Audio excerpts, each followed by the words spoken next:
Francisco Frank Garcia II, the Black Latin Prince, president and founder of the original Historical Music Society of Detroit.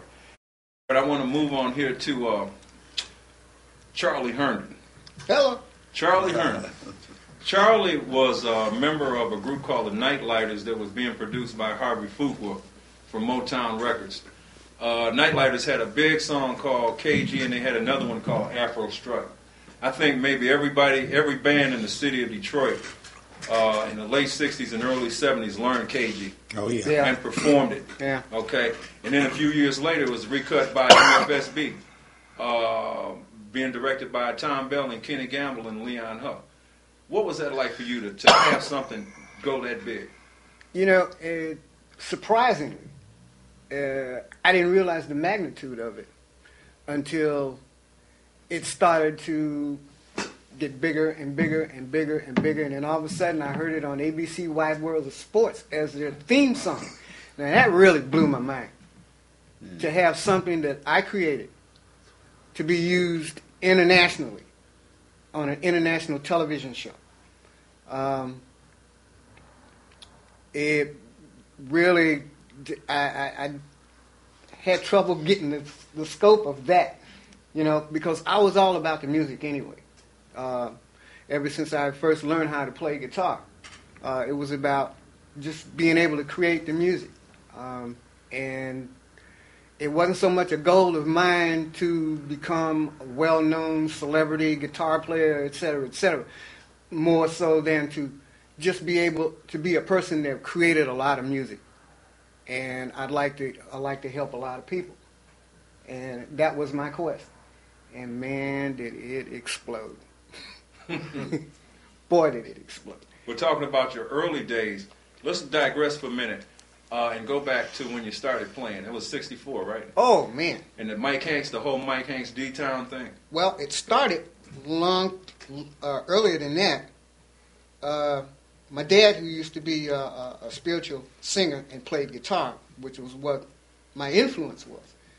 And from that point, it kind of springboarded itself. I didn't know how to play guitar, actually.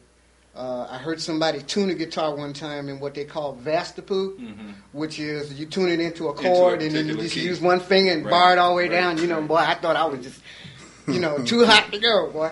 And then a guy named Cornelius Grant took me under his wing. Cornelius was the guitar player for the Temptations. He took me under his wing and he taught me how to tune my guitar in the proper way and play it the proper way. And from that point on, everything kind of accelerated itself. When I learned that technique of playing, I would literally eat, sleep, and drink my guitar. I would fall asleep playing. I'd wake up in the morning playing. My dad thought I was some kind of nut. But I wanted to perfect the craft and be an influence to other kids in my school that were trying to become musicians. I wanted to show that you could, if you really put yourself out there and really want to become a good musician. And that's what my quest was. And the years just flew by. I went with so many different people. I wound up with a group called Stereophonics, which Thelma Hopkins and Charlotte Jenkins were some of the singers in that group. And then I met McKinley Jackson and joined the Politicians. Right, you were one of the original Politicians. Exactly.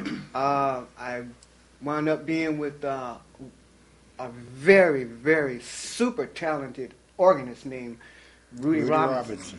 And we played for about 4 years at a place called the Webwood Inn, which was one of the popular spots in the city. And the musicianship came to the point where one of the DJs, Martha Jean the Queen, I think a lot of us remember her, Martha Jean the Queen. She used to bring all the celebrities down. And Oh, yeah, Martha Jean, Pete Hall. Yeah. I remember one specific night, she brought Lou Rawls down. He had just written Tobacco Road. He had just recorded Tobacco Road.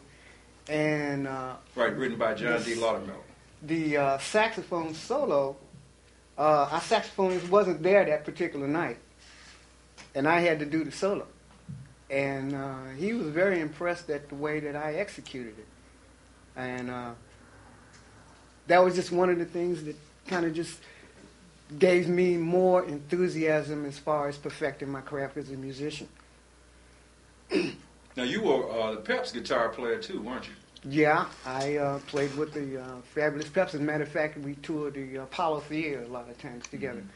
And it was one particular song that they used to do called I've Been Trying, which they had me clowning in.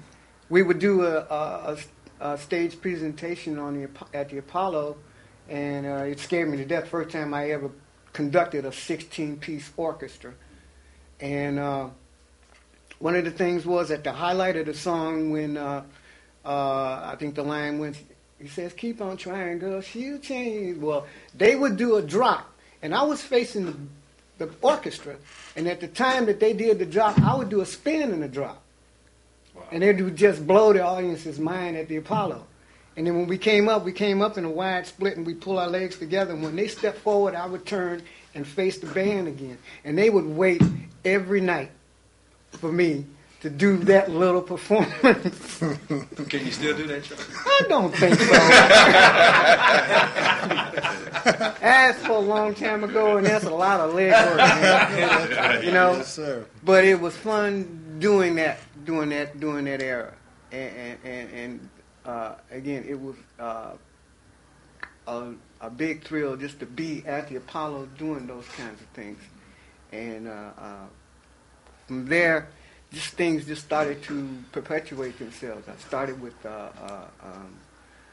Invictus Records with the Glass House, the 100 Proof, the chairman of the board. I toured for a while with the chairman of the board. As a matter of fact, Brian and Eddie wanted me to be the musical director for the Glass House and 100 Proof each and every time they went to the Apollo Theater. So I got that opportunity. Man, I didn't realize what was happening to me until later on in the years, and I started to look back at this, and I said, whoa. That's the same thing, the same observation that the Thomases made. And Curtis, you know, I don't think anybody at that point really had an idea of what was going on, because to us it was a lot of fun. Oh, yeah. You know, we had no idea at that point, most of us, that at some point everything we did was going to be financially viable for everybody else. You know, it was mostly about the music.